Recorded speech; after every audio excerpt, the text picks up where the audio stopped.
செய்தி வந்து திடீர்னு தான் எனக்கு தகவல் வந்திருக்கு. நீ என்னட்டுக்கு வந்து யாரும் வந்து இது வரையும் கேட்கல. இருந்தாலும் அந்த தொகுதியை இது பண்ணி கேட்டிருந்து நான் விருப்ப மனு கொடுத்துருந்தது உண்மை. காங்கிரஸில் கேட்டிருந்தேன், இது வரலையும் இல்லை. ஆனால் இப்போ திடீர்னு அண்ணன் திருமா அவர்கள் அறிவித்ததில் எனக்கு ரொம்ப மகிழ்ச்சியாக இருக்குது. மற்றபடி எல்லாம் என்ன இது செய்யணும், எப்படி செய்யணுங்கிறத அடுத்து என்ன செய்யணுமோ அண்ணனுடைய இது அட்வைஸில் என்ன செய்ய முடியுமோ அதை நான் செய்ய தயாராக இருக்கேன். நீங்கள் இப்போ என்ன கட்சியில் பயணப்பட்டுருக்கீங்க? நான் காங்கிரஸில் பயணப்பட்டேன். காங்கிரஸில் தான் இருக்கேன். காங்கிரஸில் தான். எத்தனை வருஷமா காங்கிரஸில்? காங்கிரஸில் வந்து நாம் ஆரம்ப காலத்துலேருந்து சொல்லிட்டு தமிழ் மாநில காங்கிரஸ் போய் திருப்பி காங்கிரஸ் வந்துட்டோம். விசிகாவுக்கு ஒதுக்கப்பட்ட தொகையில் எப்படி காங்கிரஸ் வேட்பாளர் இருக்கிறாங்க? அப்படி இல்லை, விசிகாவிலும் காங்கிரஸும் அலைன்ஸில் தான் இருக்காங்க. அதனால் இவங்க அவங்களுக்காக கேட்கும்பொழுது எனக்காக காங்கிரஸுக்கு விட்டு கொடுங்கன்னு அவங்கள்ட்ட கேட்டிருக்கலாம். இல்லை இவங்களும் அதை வச்சு டிசைட் பண்ணியிருக்கலாம். தலைவர்கள் எடுக்கிற முடிவில் இது எனக்கு கிடைச்சிருக்கலாம்.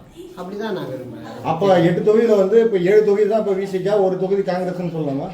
அப்படி அப்படி எனக்கு இன்னும் தகவல் வரல. நான் எதில் போட்டியிடுறேன், எப்படி போட்டியிடுறேங்கிறது இன்னும் எனக்கு தகவல் வரல.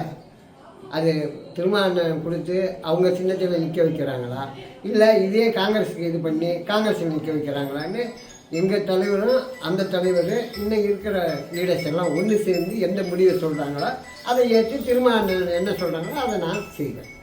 இந்த நியூஸு எனக்கு முதலாக தெரிவித்தது என்னுடைய சம்பந்தி தான். நான் டிவி பார்க்கல, ஆனால் அதை எனக்கு இந்த விஷயம் தெரிஞ்சது, அவங்க சொல்லி தெரிஞ்சுக்கிட்டேன்.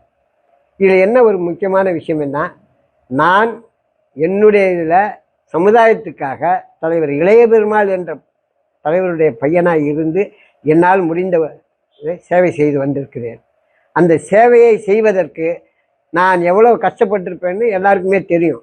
அப்படி இருந்தும் கட்சி சார்ந்து எனக்கு இந்த விஷயத்தில் உதவியாக விசிகா அண்ணன் திருமாவளவன் இந்த தொகுதியை ஒதுக்கி என்னைய இந்த சேவையை, என்னுடைய சமுதாய சேவையும் மக்கள் சேவையும் பாராட்டுகின்ற லெவலுக்கு என்னை ஆளாக்குகின்ற வரியிலே இந்த தொகுதியை எம்எல்ஏ இதுவை எனக்கு வழங்கியிருக்கிறார்கள். அதற்கு முதல் கண் என்னுடைய நன்றி கலந்த வணக்கத்தை அன்னாருக்கு தெரிவித்துக் கொள்கிறேன். நான் எந்த இயக்கத்தில் இருந்தாலும் இப்பொழுது அண்ணன் இந்த இயக்கத்தில் எனக்கு வாழ்வளித்திருக்க தருணத்தில் என்னுடைய சமுதாய மக்களுக்கும் அனைத்து சமுதாய மக்களுக்கும் உண்மையாக பாடுபடுவேன் என்ற உறுதியோடு அண்ணன் காட்டுகின்ற வழியில், அண்ணன் திருமா காட்டுகின்ற வழியில் நான் தொடர்ந்து பயணிப்பேன் என்பதை இதன் மூலம் உங்களுக்கும் பொதுமக்களுக்கும் தெரிவித்துக் கொள்கிறேன். நன்றி, வணக்கம்.